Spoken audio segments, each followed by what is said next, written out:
Field में current का direction आप देख ही रहे हैं और सीरीज में देख ही रहे हैं। और क्वेश्चन यही है कि जनरेटर के केस में ये क्यूमुलेटिवली कंपाउंडेड है, ठीक है, और दोनों मिलकर के यहाँ नॉर्थ पोल बना रहे हैं, यहाँ साउथ पोल बना रहे हैं। कौन दोनों? Series field, shunt field. और उसके कारण आर्मेचर का करंट आप देख रहे हैं, और आर्मेचर के करंट के कारण यहाँ पर आप जो डायरेक्शन ऑफ ईएमएफ इंड्यूस है, जो डायरेक्शन ऑफ करंट है, वो आप देख रहे हैं। अब इंटरपोल से भी करंट का डायरेक्शन आप देख रहे हैं ऊपर की तरफ, और इंटरपोल की पोलरिटी क्या होगी? यहाँ नॉर्थ और यहाँ साउथ करना पड़ेगा ना, क्योंकि आर्मेचर का मैग्नेटिक फील्ड होगा नीचे, तो उसको कंपेंसेट करने के लिए मैग्नेटिक फील्ड ऊपर की तरफ चाहिए इंटरपोल का, तो यहाँ नॉर्थ होगा, यहाँ साउथ होगा। क्वेश्चन ये कह रहा है कि अगर series field is more stronger than shunt field, तो अगर इसको मोटर की तरह करें तो पहला की फील्ड क्यूमुलेटिवली रहेगा कि डिफरेंशियली हो जाएगा, दूसरा कि इंटरपोल की पोलरिटी सेम है कि नहीं, मतलब करेक्ट है कि नहीं, और तीसरा कि रोटेशन का जो डायरेक्शन है वो जनरेटर वाला ही है कि कुछ चेंज है। तो आइए देख लेते हैं इसमें क्या होता है। अगर मोटर है तो करंट यहां से आएगा ही, एक इधर एक इधर, करंट ऐसे जाएगा।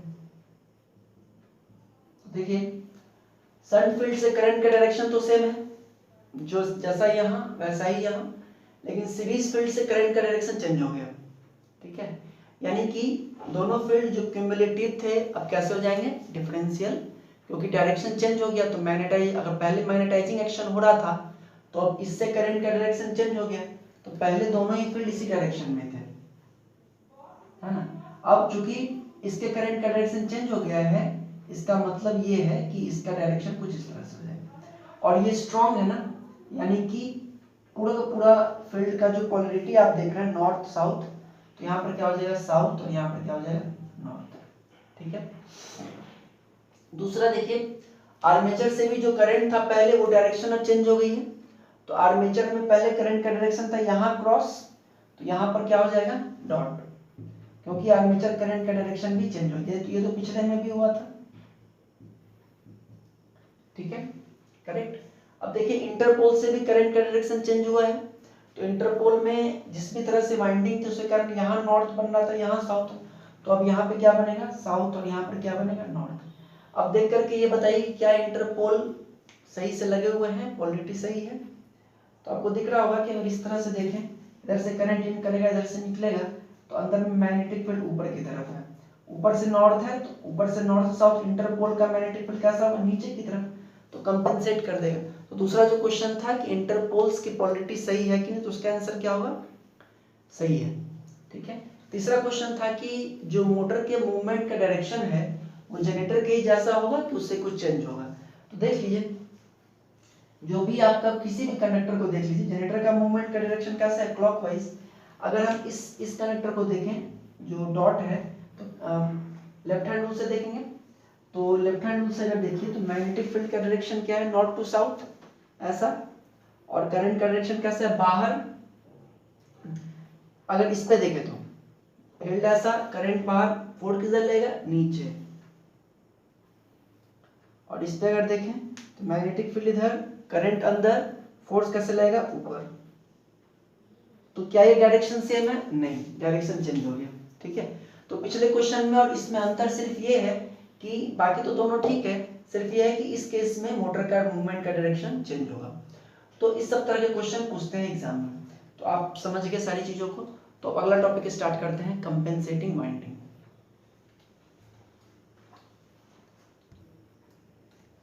देखिए आर्मेचर रिएक्शन के कारण जो रिजल्टेंट मैग्नेटिक फील्ड का डिस्टॉर्शन होता है वो ऐसा होता है, ये हम लोग जानते हैं ना। और इसमें हमने पढ़ा कि इंटरपोल्स अगर हम यूज कर लें तो जो बीच वाले पार्ट का जो मैग्नेटिक फील्ड है, इंटरपोल्स यूज कर लें तो ये बीच के पार्ट का जो मैग्नेटिक फील्ड है ये तो इंप्रूव हो जाएगा, क्योंकि जिस आर्मेचर के डाउनवर्ड फोर्स के कारण ये मैग्नेटिक फील्ड डिस्टॉर्टेड हो रहा है, उतना ही उससे थोड़ा सा ज्यादा मैग्नेटिक फील्ड इधर से जाएगा, तो वो फिर कंपेंसेट हो जाएगा और बीच वाला पार्ट जो डाउन हो रहा है वो नहीं होगा। लेकिन interpoles are effective only in the interpolar zone. सिर्फ बीच के आर्मेचर फ्लक्स को ही ये कंपेंसेट कर पाता है। लेकिन यहाँ पे आप देख रहे हैं कि ये जो कॉइल्स हैं उनके कारण जो इधर जो फोर्स लगता है आर्मेचर के कारण, जो इस पोल शू के जो मैग्नेटिक फील्ड पे जो फोर्स लगता है उसके कारण ये सब ऊपर शिफ्टेड हो जाते हैं, है ना। तो यानी कि जो आपके पोल शू में या पोल कोर में जो मैग्नेटिक फील्ड का डिस्ट्रीब्यूशन है वो तो अभी भी नॉन यूनिफॉर्म है।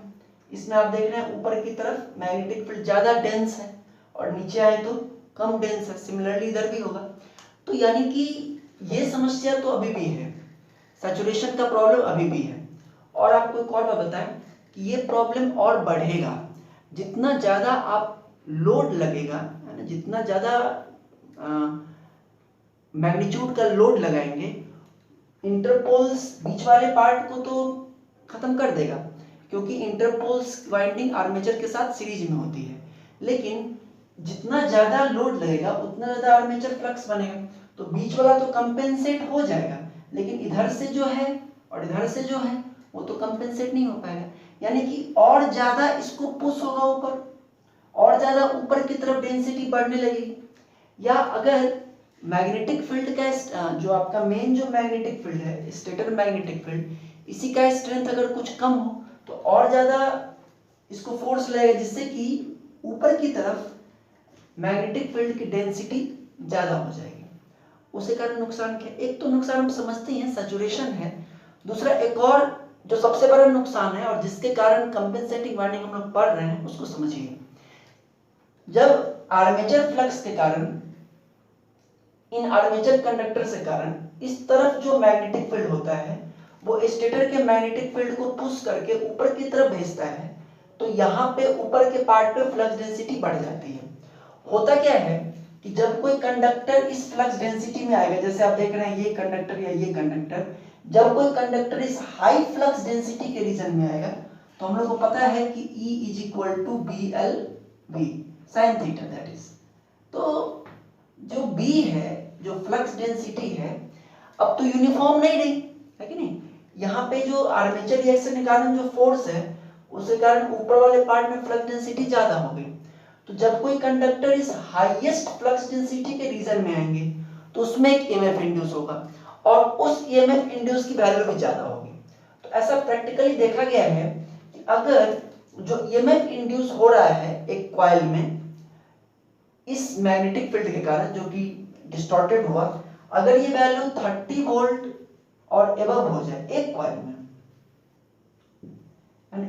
में, जब ये इस मैक्सिमम फ्लक्स डेंसिटी के रीजन में आएगा तब ये वैल्यू, अगर जो वोल्टेज इसमें इंड्यूस हो रहा है BLV sin theta, high flux density के कारण जो वोल्टेज इंड्यूस होगा ज्यादा, उसकी वैल्यू अगर 30 वोल्ट से ऊपर हो जाती है तो हम लोग को ये पता है कि कंडक्टर जो भी है वो किसी न किसी कम्यूटेटर सेगमेंट से कनेक्टेड है। तो वोल्टेज तो कम्यूटेटर सेगमेंट में भी होगा क्योंकि वायर तो उससे कनेक्टेड है। तो होता क्या है कि जैसे दो कम्यूटेटर सेगमेंट्स हैं, सपोज लैप वाइंडिंग में, तो हम लोग को पता है कि एक एंड जिससे कनेक्टेड होता है दूसरा एंड उसका उसके एडजेसेंट से ही कनेक्टेड होता है। तो सपोज कि अगर ये कोई कॉइल है ना, 1 2 इस तरह से हम लोग पढ़े थे ना कि लैप वाइंडिंग में कि एक जिससे किसी कॉइल का एक एंड जिस कम्यूटेटर से कनेक्टेड होगा उसका दूसरा एंड उसके एडजेसेंट कम्यूटेटर से कनेक्टेड होगा। तो जब ये कॉइल मैक्सिमम फ्लक्स डेंसिटी के रीजन में आएगा और तब अगर उसके बीच का जो वोल्टेज है वो ग्रेटर देन 30 वोल्ट हो जाए, ठीक है ना, वो पोटेंशियल डिफरेंस, यानी कि इन दोनों कम्यूटेटर के बीच का जो पोटेंशियल डिफरेंस है वो ग्रेटर देन 30 वोल्ट हो जाए, तो मीका तो इंसुलेशन हम लोग यहाँ दिए ही हुए हैं, इधर से तो कोई करंट पास नहीं होगा। लेकिन प्रॉब्लम क्या है कि ये जो इनके बीच का जो एयर है ना, ये इस एयर से आयोनाइजेशन शुरू हो सकता है, इधर से चाहे इधर से, एयर से आयोनाइजेशन पॉसिबिलिटी हो जाती है, ठीक है। 30 वोल्ट एंड एबव पे जो गैप इन दोनों के बीच में है उसमें एयर आयोनाइज हो सकता है, एक फ्लैश बन सकता है और ये फिर आगे ट्रांसफर हो सकता है। बात समझ में आ रही है आपको? कंपेंसेटिंग वाइंडिंग क्यों लगा रहे हैं उसको हम लोग समझ रहे हैं। प्रॉब्लम ये है कि आर्मेचर रिएक्शन के इफेक्ट के कारण जो फील्ड पोल है उसमें मैग्नेटिक फील्ड की डेंसिटी एक कॉर्नर पे बढ़ जाती है। जब भी इस हाई मैग्नेटिक फील्ड का डेंसिटी किसी कंडक्टर से पास करता है और अगर उस कंडक्टर में जो वोल्टेज इंड्यूस है वो 30 वोल्ट्स अबव हो जाए तो कॉइल के जो दो एंड जिन दो कम्यूटेटर सेगमेंट से कनेक्टेड होते हैं उनके बीच का एयर आयोनाइज होता है और आयोनाइज ही नहीं उनके बीच में एक आर्क भी प्रोड्यूस हो जाता है और फायर भी लगने का पूरा चांस। ऐसे केसेस आए हैं जिसमें कि फायर लगे ड्यू टू दिस थिंग। तो ये एक सबसे बड़ी डेंजरस चीज है, हैजार्डस चीज है कि ये इसके कारण आग लग सकती है। तो इसलिए जो डेंसिटी जो बढ़ जा रही है इसको कंपेंसेट करना बहुत जरूरी है। ठीक है, तो ये कैसे कंपेंसेट होगा? तो उसके लिए और भी टेक्निक्स है। आज क्लास लास्ट में हम आपको और भी डिफरेंट टेक्निक जो यूज करते हैं वो भी बताएंगे, लेकिन फिलहाल जो सबसे बेस्ट टेक्निक यूज कर रहे हैं, सबसे कॉस्टली भी यही है, लेकिन सबसे जो बेस्ट टेक्निक है वो है by the use of compensating winding. Compensating winding basically कुछ भी नहीं है, आप बस इस तरह समझिए जैसे इसमें क्या था इंटरपोल्स में कि बीच वाला का मैग्नेटिक फील्ड नीचे था तो इसको कंपेंसेट करने के लिए इंटरपोल्स लगाए जो कि मैग्नेटिक फील्ड ऊपर किया तो कंपेंसेट हो गया। उसी तरह से इस साइड में हम लोगों ने देखा था कि इन कंडक्टर के कारण, ये जो क्रॉस आप देख रहे हैं, इसके कारण मैग्नेटिक फील्ड का डायरेक्शन कुछ ऐसा था और इधर देखें तो ऐसा था। तो कंपेंसेटिंग वाइंडिंग में कुछ भी नहीं करते हैं, हम एक ऐसा अरेंजमेंट करते हैं ताकि इसके अलावा भी एक मैग्नेटिक फील्ड यहां प्रोड्यूस हो जो कि इसके अपोजिट हो। बात समझ में आ रही है? यानी ये जो आर्मेचर के कारण जो मैग्नेटिक फील्ड प्रोड्यूस हो रहा है इसके अपोजिट डायरेक्शन में एक और मैग्नेटिक फील्ड हम प्रोड्यूस करें दोनों साइड जो कि इसको कंपेंसेट करे। तो इसको जो ये ऊपर जा रहा है ना इसको कंपेंसेट करे, जो इसको कंपेंसेट कर देगा तो क्या हो जाएगा, अगर इसको कंपेंसेट कर देगा तो फिर आपका जो ऊपर जाने का जो डेंसिटी है, ये फ्लक्स डेंसिटी जो ऊपर काफी ज्यादा हो ये नहीं होगा, यूनिफॉर्म हो जाएगा। तो आइए देखते हैं कंपेंसेटिंग वाइंडिंग्स कैसे करते हैं और कहां पर करते हैं।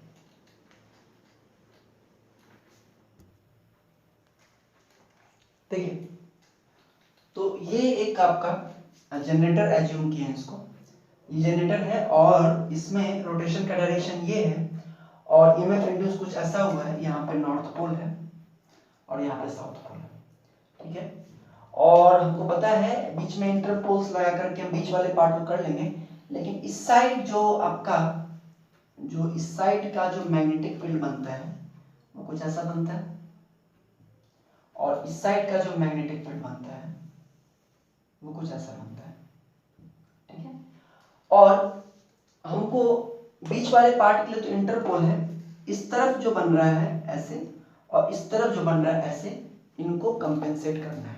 तो इसके लिए क्या करते हैं, आप लोग कंस्ट्रक्शन में इस चीज को पढ़ चुके हैं कि बाहर से तो आपका सॉलिड योक होता है अनलैमिनेटेड, फिर आपका जो ये पोल कोर है ये भी अनलैमिनेटेड होता है सॉलिड, और जो पोल शू है ये लैमिनेटेड होता है। और इसकी लैमिनेशन कैसी होती है, सामने से जैसा आप देख रहे हैं ऐसा ही पीछे, फिर उसके पीछे, फिर उसके पीछे, इस तरह से करते हुए लैमिनेशंस बनते हैं। सिमिलरली इसमें भी ये सबसे ऊपर, उसके पीछे दूसरा, उसके पीछे, इस तरह से करके बनता है। तो अगर डिजाइनिंग में ही ये कहा गया है कि कंपेंसेटिंग वाइंडिंग को भी लगाना है तो इसमें क्या करते हैं कि पोल्सो में ही कुछ होल्स, मतलब पोल्सो के हर एक लैमिनेशन में एक होल बनाएंगे, एक पार्टिकल, मतलब कि ये आप फ्रंट व्यू देख रहे हैं ना, तो इतने दूरी पर एक होल, फिर इतने दूरी पर एक होल, फिर इतने दूरी पर एक होल, इस तरह से हर लैमिनेशन में इस तरह से होल होगा, सिमेट्रिकली इस तरफ भी होगा। और फिर लैमिनेशन बाय लैमिनेशन एक के पीछे रखते जाएंगे तो एक बड़ा सा रास्ता बन जाएगा, जैसा रोटर में होता है वैसा ही एक रास्ता बन जाएगा जिसमें आप कोई वाइंडिंग डाल सकते हैं। बात समझ में आई, कंस्ट्रक्शन समझ में आया? तो कंपेंसेटिंग वाइंडिंग को कहाँ पे रखते हैं, पोल्सू पर। पोल्सू पे हर एक लैमिनेशन में हम लोग ऐसा होल बनाते हैं और एक लैमिनेशन के पीछे फिर उसके पीछे लगाते जाने से एक कंप्लीट रास्ता बन जाता है वाइंडिंग करने के लिए। तो अब इंपॉर्टेंट ये है कि वाइंडिंग करेंगे कैसे। देखिए वाइंडिंग इस तरह से करनी है ताकि इस डायरेक्शन के मैग्नेटिक फील्ड का अपोज हो। तो जब वाइंडिंग करेंगे तो उससे करंट पास करेगा। तो आप खुद ये सोचिए कि इसमें इस तरफ में करंट का डायरेक्शन कैसा होना चाहिए।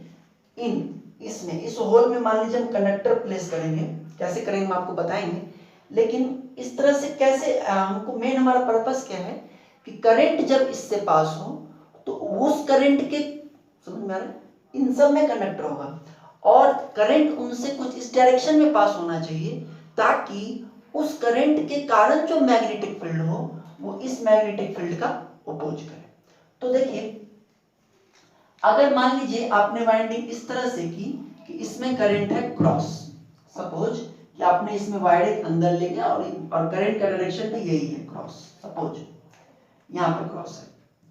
अगर क्रॉस है सब में, इस तरह से हमने किया, सब में इधर सब में क्रॉस है और इधर सब में डॉट है। कैसे किया, सपोज मान लीजिए इधर से करंट इन, इधर से वायर इन किए, पीछे तक ले गए और पीछे से फिर घुमा के इसमें से बाहर निकाले वायर को, फिर इसमें ले गए अंदर, फिर पीछे से घुमा, हर एक लैमिनेशन होते हुए पीछे ले गए और यहां से निकाले और करंट भी कैसे जा रहा है, ऐसे ही जा रहा है। अब ये जो आपने कंपेंसेटिंग वाइंडिंग जो किया है इसके कारण मैग्नेटिक फील्ड कैसा होगा, जैसा इसका है, इसके कारण भी ऐसा ही होगा। तो वो जो है उस आर्मेचर रिएक्शन के इफेक्ट को और बढ़ा देगा कि घटाएगा, तो और बढ़ा ही देगा, क्योंकि इसके कारण भी ऐसा ही है और इसके कारण भी ऐसा ही होगा। तो ये नहीं है ना, कैसा होना चाहिए, इसमें वही हो जाएगा सेम। तो ऐसा होना चाहिए कि सिंपल सी बात है कि कंपेंसेटिंग वाइंडिंग में जो करंट होना चाहिए उसका डायरेक्शन अपोजिट होना चाहिए किसके, उसके जस्ट सामने जो रोटर है, इसके जस्ट सामने के जो आर्मेचर कंडक्टर्स हैं उनमें जो करंट का डायरेक्शन है उसके अपोजिट होना चाहिए। करेक्ट ना, जैसे इंटरपोल में हमने एक रूल बनाया था ना जनरेटर और मोटर के लिए, वैसे इसमें क्या है कि कंपेंसेटिंग वाइंडिंग में जो करंट का डायरेक्शन होगा, मतलब इट्स जनरल फॉर जनरेटर और मोटर दोनों के लिए सेम चीज है, कंपेंसेटिंग वाइंडिंग में जो करंट का डायरेक्शन होगा वो उसके सामने के जो आर्मेचर कंडक्टर हैं उनके करंट के डायरेक्शन के अपोजिट होगा। ठीक है, तो यानी कि कैसा होगा, यहाँ पे डॉट होगा, यहाँ पे डॉट होगा और यहाँ पे क्रॉस होगा। ठीक है, और वाइंडिंग कैसे होगी, इधर से एक वायर इन करेंगे, पीछे तक ले जाएंगे, फिर पीछे से निकाल के इसमें से निकालेंगे। ठीक है ना, मतलब कि ये मान लीजिए ए अगर है तो आपने ए में इन किया, पीछे तक ले गया और ए डैश से या 1 इसको लिखना से कुछ भी लिख सकते हैं, नो प्रॉब्लम, ए डैश। ठीक है, ए में आपने इन किया, ए डैश से निकाला। ठीक है, ए डैश से निकाल के फिर इसमें डाले, बी में इन किए, फिर पीछे तक ले गए, फिर किससे निकाले, बी डैश, बी डैश से निकाल के फिर किस में डाले, सी में, और फिर सी से पीछे तक गए, फिर किससे निकाले, सी डैश, फिर किस में डाले, डी, फिर किससे निकाले, डी डैश, फिर किस में डाले, ई, फिर किससे निकाले, ई डैश, और फिर आगे चला जाएगा। ठीक है, तो इस तरह से वाइंडिंग होती है। ठीक है ना, ये dot dot dot dot dot dot books में आप देखेंगे इस तरह से बनाया हुआ होगा, नो प्रॉब्लम। अब मेरा एक और सवाल है कि जैसे देखिए इंटरपोल्स में हमने ये देखा था कि अगर लोड बढ़ता है तो आर्मेचर करंट की वैल्यू भी बढ़ेगी और सही से आर्मेचर रिएक्शन को इंप्रूव करने के लिए ये जरूरी है कि जितना ज्यादा आर्मेचर करंट बढ़े उसी के प्रोपोर्शन में हमारा ये जो अपोजिट डायरेक्शन में जो मैग्नेटिक फील्ड होना चाहिए वो भी बढ़ना चाहिए, है कि नहीं। तब क्योंकि अगर लोड बढ़ेगा, आर्मेचर करंट बढ़ेगा तो ये आर्मेचर फ्लक्स का कंपोनेंट बढ़ेगा ना। उसी तरह से हमारा जो हम जो कंपेंसेटिंग जो कर रहे हैं इंटरपोल से, चाहे इंटरपोल से जो कर रहे थे तो उसमें उसको भी बढ़ना चाहिए। तो हमने क्या किया था उसके लिए, आपको याद होगा कि इंटरपोल्स पे जो वाइंडिंग होती थी वो सीरीज में होती थी किसके, आर्मेचर के, है ना, ताकि जो करंट उससे जाए वही करंट इंटरपोल से हो, ताकि अगर उसमें करंट बढ़े तो इसमें भी करंट बढ़े और आर्मेचर फ्लक्स को इंटरपोलर फ्लक्स कंपेंसेट करे। तो आप खुद सोच के बताइए, क्या ये चीज कंपेंसेटिंग वाइंडिंग में भी जरूरी नहीं है ना जरूरी, क्योंकि अगर लोड बढ़ेगा तो ये कंपोनेंट बढ़ेगा, है कि नहीं। तो यानी कि कंपेंसेटिंग वाइंडिंग को भी क्या होना चाहिए, आर्मेचर के साथ सीरीज में होना चाहिए। समझ में आ रही बात। तो आर्मेचर के साथ इंटरपोलर वाइंडिंग भी सीरीज में होती है और आर्मेचर के साथ कंपेंसेटिंग वाइंडिंग भी सीरीज में होती है। मतलब कि मान लीजिए अगर ये ब्रश है ना, तो ये जो ब्रश है ना, ये ब्रश सपोज कि ये ब्रश से हमने इसको कनेक्ट कर दिया, फिर ये पूरा हुआ कंप्लीट, फाइनली ई डैश से निकला और ब्रश का ये टर्मिनल जो है इसको हमने ई डैश से जोड़ के इसके साथ, या ऐसे नहीं है ना, यहाँ से आकर के इसमें गया और फिर फाइनली जो ई डैश से निकलेगा इसका सर्किट बना लेंगे कि जैसे इसको इसके साथ सीरीज में होना है ना। देखिए कंपेंसेटिंग वाइंडिंग को इसके साथ सीरीज में होना है, ठीक है। RCM लिखते हैं शायद, RIN इंटरपोल CM कंपल्सरी। हाँ, तो जैसे इंटरपोल में भी क्या था कि यहाँ से ब्रश से जो निकला वो उसमें गया और वहां से जो आया उसमें इंटरपोल्स में गया, वहां से जो आया वो इसमें गया और फिर जो रिटर्न आया वो फिर ब्रश में जाकर के इन हो जाता था। इंटरपोल्स का देखिएगा। उसी तरह से कंपेंसेटिंग वाइंडिंग में अगर हम बात करें तो किस तरह से कनेक्शन होगा कि जो आपको वायर, जैसे कि देखेंगे कैसे भी कर सकते हैं, जैसे कि मान लीजिए हमने कंपेंसेटिंग वाइंडिंग में कर लिया पूरा वाइंडिंग, इस तरह से हमने यहाँ एक वायर लिया, एक एंड वायर का ये जो आप देख रहे हैं है ना, ये एंड। तो सपोज कि ये हम इसको लोड से कनेक्ट कर रहे हैं, शंट मोटर है, ठीक है ना, शंट जनरेटर या शंट मोटर, कंपेंसेटिंग वाइंडिंग ही है सिर्फ। तो क्या होगा, जो आपका जनरेटर है या मोटर है जो भी है, वो यहाँ इधर से मान लीजिए टर्मिनल वोल्टेज से आए, ये ब्रश पे यहाँ पे आया, पहले यहाँ पे आया, इसमें से एक तो चला जाएगा फील्ड को, जो ये वाला पार्ट है, और एक जो आया उसको हमने क्या किया, पहले कंपेंसेटिंग वाइंडिंग में दे दिया, ठीक है। कंपेंसेटिंग वाइंडिंग में ये गया ऐसे अंदर ऐसे बाहर होते होते फाइनली जो वायर यहाँ पे निकला है ई डैश से, उसको हम क्या करेंगे, ब्रश से कनेक्ट कर देंगे और ब्रश का जो वायर आउटपुट निकलेगा उसको लोड से कनेक्ट कर देंगे, हो गया ना सीरीज में। उसी तरह से अगर इंटरपोल से भी सीरीज में करना होता तो हम क्या करते, यहाँ से जो वायर निकला ई डैश को उसको नॉर्थ पोल में वाइंडिंग कर देते, फिर वहां से जो निकला उसको साउथ पोल में कर देते, तब उसको ब्रश में कर देते और बाहर से निकाल देते।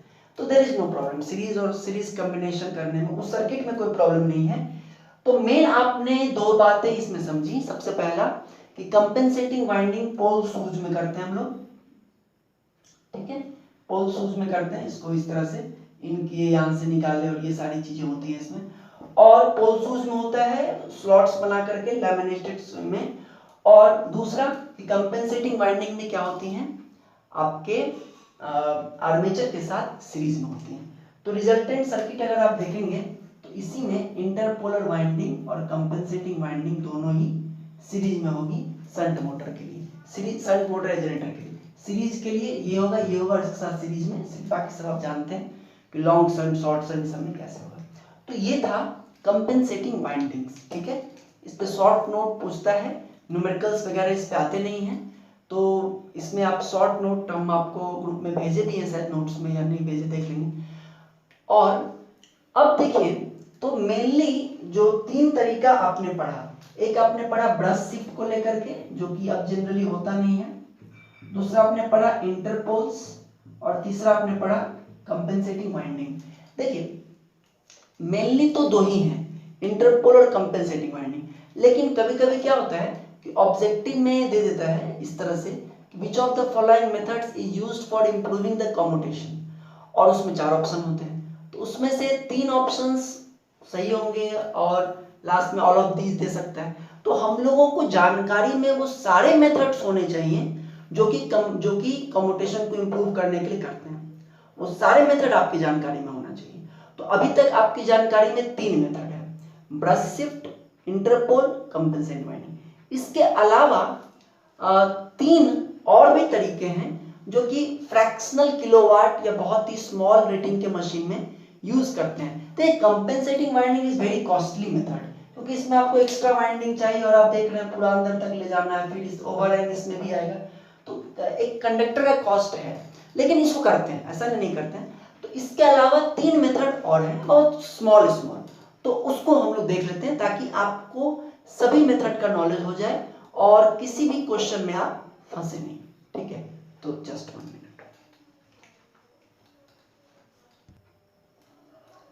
देखिए इन तीनों मेथड के अलावा ब्रश शेप्ड इंटरपोल और कंपेंसेटिंग वाइंडिंग के अलावा 3 और जो छोटी छोटी चीजें की जाती हैं, उसमें सबसे पहला ये है कि जो यहाँ पे हम लोगों ने देखा था कि कंपेंसेटिंग वाइंडिंग हमको जिस कारण लगाना पड़ा, क्यों लगाना पड़ा, क्योंकि जो मेन फील्ड के जो फ्लक्स थे वो ऊपर की तरफ कंसंट्रेटेड हो जाते थे, फ्लक्स डेंसिटी ऊपर बढ़ जाती थी। तो इसको रिड्यूस करने के लिए, इस इफेक्ट को कम करने के लिए एक जो टेक्निक यूज किया जाता है लो रेटिंग के मशीन्स में, उसको कहते हैं हाई रिलक्टेंस पोल टिप्स। ठीक है, ये चीज नोट्स में नहीं है इसलिए आप ना देख लीजिए, क्योंकि ये एग्जामिनेशन पॉइंट ऑफ व्यू से नहीं है। High reluctance pole tips.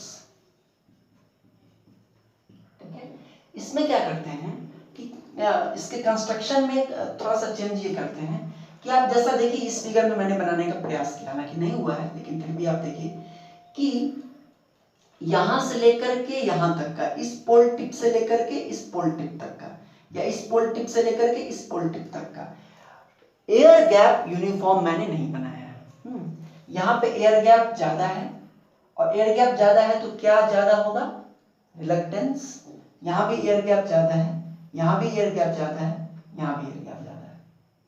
तो एयर गैप को ज्यादा रखने से क्या होगा, एयर गैप को पोल, देखिए जो फ्लक्स डेंसिटी का जो बढ़ना है वो कहाँ बढ़ता है, ये पोल टिप पर ही तो बढ़ता है। एक इधर बढ़ता है, एक इधर बढ़ता है कि नहीं, और वही डायरेक्शन पलट जाए तो एक इधर बढ़ेगा, एक इधर बढ़ेगा। तो पोल टिप्स पर ही मैग्नेटिक फील्ड डेंस होता है। तो अगर हम पोल टिप्स के पोजीशन का रिलक्टेंस बढ़ा दें तो वहां से मैग्नेटिक फील्ड कम जाना चाहेंगे, है कि नहीं। जिस पार्ट का रेजिस्टेंस ज्यादा होगा उस पार्ट से मैग्नेटिक फील्ड करंट जैसे कम जाता है, उसी तरह से जिस पार्ट का रिलक्टेंस ज्यादा होगा उस पार्ट से मैग्नेटिक फील्ड कम जाना चाहेंगे, तो यूनिफॉर्मिटी कुछ बढ़ेगी। मतलब कि देखिए यहाँ पर एक फोर्स तो लगेगा मैग्नेटिक फील्ड को कि ऊपर प्रेस हो, लेकिन यहाँ का रिलक्टेंस ज्यादा है, तो मैग्नेटिक फील्ड इधर से ना जाए, मतलब it will not go, it will remain in this position. Force तो लगेगा लेकिन ये कुछ यहाँ रहेगा, तो यूनिफॉर्मिटी आपकी ना कुछ बनी रहेगी। समझ रहे बात। तो इसके लिए क्या करते हैं, यही करते हैं। मतलब हाई रिलक्टेंस पोल टिप्स का मतलब ऐसा नहीं कि बीच वाले पोल किसी दूसरे मटेरियल के हैं और टिप किसी दूसरे मटेरियल के, ऐसा नहीं है। बस इनके डिजाइनिंग में क्या किया जाता है कि पोल टिप्स को थोड़ा फैला दिया जाता है ताकि यहां से लेकर के यहां तक का एयर गैप यूनिफॉर्म ना रहे। और एयर गैप अगर यूनिफॉर्म नहीं होगा तो क्या होगा कि ये जो फ्लक्स डेंसिटी का डिस्ट्रीब्यूशन है ये और ज्यादा यूनिफॉर्म होगा। जो मैग्नेटिक फील्ड है वो इधर से जाना नहीं चाहेंगे क्योंकि यहाँ पे रिलक्टेंस ज्यादा है, वो बीच से जाना चाहेंगे, तो यूनिफॉर्मिटी आपको मिलेगी।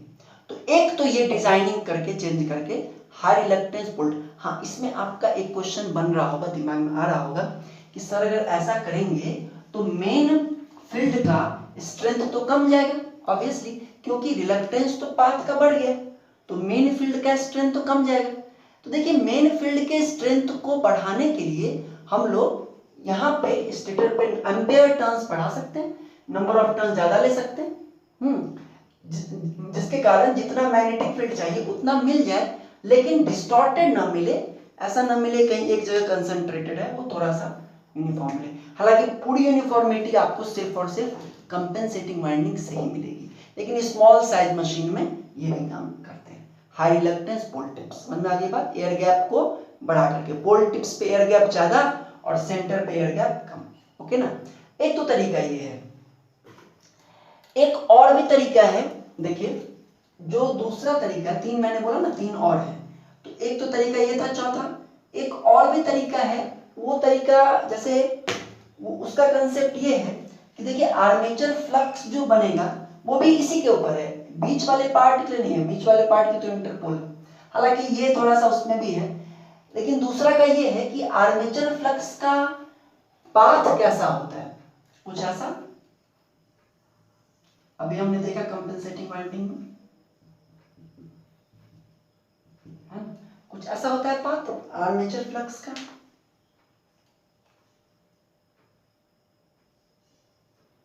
ठीक है, अब अगर इस पाथ का रिलक्टेंस अगर बढ़ा दें, देखिए मेन प्रॉब्लम क्या है, आर्मेचर फ्लक्स ही तो प्रॉब्लम है, आर्मेचर फ्लक्स के कारण ही तो आर्मेचर रिएक्शन होता है। तो दूसरा जो कंसेप्ट ये यूज किया गया कि अगर इस आर्मेचर फ्लक्स जो पाथ बना रहा है उस पाथ के रिलक्टेंस को अगर बढ़ा दिया जाए, उस पाथ के रिलक्टेंस को अगर बढ़ा दिया जाए तो आर्मेचर फ्लक्स का मैग्नीट्यूड कमेगा और उससे मैग्नीट्यूड यहां भी कमेगा और यहां भी कमेगा, क्योंकि इसके पाथ का ही रिलक्टेंस हम बढ़ा रहे हैं। आप इसको इस तरह समझिए कि अगर किसी इलेक्ट्रिकल सर्किट का रेजिस्टेंस बढ़ा दें तो करंट डिक्रीजेस, उसी तरह से अगर ये जो आर्मेचर का जो पाथ है उस पाथ का रिलक्टेंस अगर बढ़ा दें तो आर्मेचर फ्लक्स का मैग्नीट्यूड ऑटोमेटिकली डिक्रीज हो जाएगा। उसके लिए क्या करते हैं, उसके लिए एक और डिजाइनिंग में चेंज करते हैं कि ये जो पूरा का पूरा पोल कोर और पोल शू है, पोल शू तो लैमिनेटेड होता ही है, पोल कोर को भी लैमिनेटेड लेते हैं स्मॉल साइज मशीन से, पोल कोर को भी लैमिनेटेड लेते हैं और समझ में आ रही ना, ये रेक्टेंगुलर लैमिनेशंस, तो पोल कोर को भी लैमिनेटेड लेते हैं और हर एक लैमिनेशंस में कुछ देखिए इस तरह का, हर एक लैमिनेशन में कुछ इस तरह का रेक्टेंगुलर पंचिंग होती है, मतलब इतने दूर से आयरन को निकाल लिएगा, मतलब यहाँ क्या है एयर, इधर भी रेक्टेंगुलर पंचिंग है ना। पोल कोर में ये मतलब ये पोल कोर भी लैमिनेटेड लेंगे, लैमिनेशंस का लेंगे और हर एक लैमिनेशन में इस तरह से रेक्टेंगुलर होल पंच्ड होंगे, मतलब कि जब आप इसको पूरा अरेंज कीजिएगा तो पूरा रेक्टेंगुलर एक रास्ता मिलेगा, इधर से इधर आपको दिखाई देगा, है कि नहीं।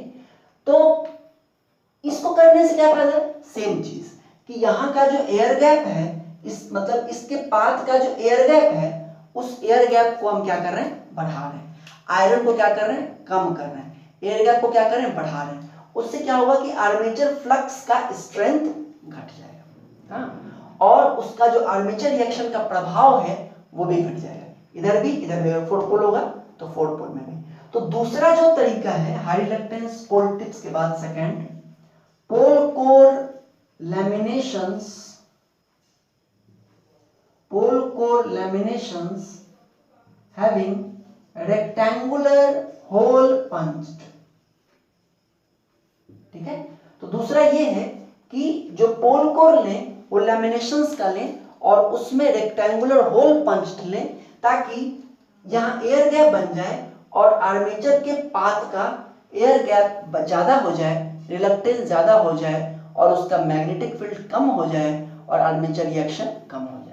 ऑब्वियसली आपके दिमाग में सवाल आ रहा होगा कि सर मेन फील्ड का भी तो स्ट्रेंथ कम जाएगा, तो फिर मैं वही कहूंगा कि मेन फील्ड के स्ट्रेंथ को मेंटेन रखने के लिए हम उसके एम्पेयर टर्न्स को बढ़ाएंगे, मतलब कि या तो उसके करंट को बढ़ाएंगे या तो उसके टर्न्स को बढ़ाएंगे या दोनों को ही बढ़ाएंगे ताकि हमको पहले के ही जैसा एम्पेयर टर्न्स पहले के जैसा मैग्नेटिक फील्ड मिलता रहे। ओके, तो ये था सेकंड। तीसरा जो एक और तरीका है थर्ड, देखिए वो भी बहुत सिंपल है कि जो डिलेड कम्यूटेशन, देखिए इन सब के बावजूद आपने इंटरपोल्स को यूज करके हम मैग्नेटिक फ्लक्स को थोड़ा बढ़ा लेते हैं।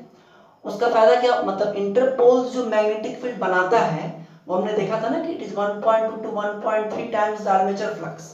तो जो इक्वल पार्ट है वो तो आर्मेचर फ्लक्स को कंपेंसेट करता है, बाकी जो एक्स्ट्रा पार्ट है वो क्या करता है, उस एक्स्ट्रा पार्ट से कॉइल्स में एक ईएमएफ इंड्यूस होता है जो कि रिएक्टेंस वोल्टेज के अपोजिट होता है और उसके इफेक्ट को खत्म करता है। इसके अलावा एक और भी ये है जिसको आप लोग सुने होंगे, रेजिस्टेंस कम्यूटेशन। मतलब अगर आप इंटरपोल्स नहीं यूज कर रहे हैं तो आप इसको यूज कर सकते हैं। अच्छा, एक और बात आपको बताएं कि इंटरपोल्स का जो कम्यूटेशन है उसको एक और नाम दिया गया है वोल्टेज कम्यूटेशन, ठीक है ना। और रेजिस्टेंस कम्यूटेशन क्या है, देखिए वोल्ट में बहुत स्मॉल साइज मशीन्स के लिए ये यूज करते हैं, मोटर्स के लिए। इसमें एक सिंपल सा ये कंसेप्ट है कि देखिए जो डिलेड कम्यूटेशन जो अभी बात की है वो क्यों होता है, क्योंकि जब करंट की वैल्यू आईसी से माइनस आईसी में चेंज होती है उसके कारण होता है। तो इसमें ये एक बात कही जाती है कि अगर जो करंट जो फ्लो कर रहा है वो ब्रश के थ्रू ही करेगा। अगर ब्रश के रेजिस्टेंस को हम ज़्यादा रखें ताकि वोल्टेज ड्रॉप उसमें ज़्यादा हो, तो वोल्टेज मतलब पूरी सर्किट में पूरी ब्रश के रेजिस्टेंस को ज़्यादा रख करके अगर वोल्टेज ड्रॉप को बढ़ाएं तो फिर क्या होगा कि टोटल जो करंट जो फ्लो कर रहा है, एक्चुअली ऐसे भी मोटर्स में जो स्मॉल साइज मोटर्स हैं उसमें ऐसे भी करंट काफ़ी कम फ्लो करता है। और अगर आप ब्रश के रेजिस्टेंस को बढ़ा देंगे तो ब्रश के वोल्टेज ड्रॉप के कारण और करंट कम फ्लो करेगा। और करंट की वैल्यू अगर बहुत ज़्यादा कम होगी तो फिर रिएक्टेंस वोल्टेज जो जनरेट होगा वो भी कम जनरेट होगा। ये जो पॉइंट है, तो ये एक और मेथड यूज करते हैं रेजिस्टेंस कम्यूटेशन। इस मेथड में क्या है कि वोल्टेज ड्रॉप जो ब्रश में हो रहा है वो रिएक्टेंस वोल्टेज के कंपैरिजन में ज्यादा होता है। समझ में आ रही बात? इसलिए कार्बन ब्रश को यूज करने का एक और भी कारण है, और मेनली ये ऐसे तो रिएक्टेंस वोल्टेज के इफेक्ट को कम करने के लिए हम लोग इंटरपोल्स यूज करते हैं, लेकिन स्मॉल साइज मशीन्स में अगर इंटरपोल्स नहीं है तो उसके लिए एक तरीका ये है कि जो हम लोग ब्रश यूज कर रहे हैं वो हाई रेजिस्टेंस का ब्रश यूज करें ताकि वोल्टेज ड्रॉप ज्यादा हो। वोल्टेज ड्रॉप ज्यादा होगा, करंट की वैल्यू मतलब टोटल सर्किट में ही वोल्टेज ज्यादा है तो करंट की वैल्यू कम जाएगी, और करंट की वैल्यू कम रहेगी तो रिएक्टेंस वोल्टेज भी कम जनरेट होगा। तो ये 3 मेथड और बाकी 3 टोटल 6 मेथड हैं आर्मेचर रिएक्शन को रिड्यूस करने के, ठीक है। Brush shift, interpoles, compensating winding, high reluctance pole tips, pole core lamination, semi rectangular hole punch और रेजिस्टेंस कम्यूटेशन, या इसको आप ऐसे भी कर सकते हैं using high resistance carbon brush. तो ये 6 मेथड है, आपको ऑब्जेक्टिव में प्रॉब्लम नहीं होना चाहिए, 6 मेथड आपके पास है, ठीक है। इसके बाद नेक्स्ट टॉपिक आपका डीसी जनरेटर कैरेक्टरिस्टिक है। हालांकि एसबीटी के सिलेबस में नहीं है, लेकिन उसमें एक जो इंपॉर्टेंट पॉइंट है ना क्रिटिकल फील्ड रेजिस्टेंस, जिसके बारे में कई लोगों ने क्वेश्चन पूछा है, उसको समझाने के लिए हमको थोड़ा सा आपको DC generator characteristic mainly shunt generator का समझाना होगा, उसके बाद हम मोटर पे चलेंगे, ठीक है। Thank you very much.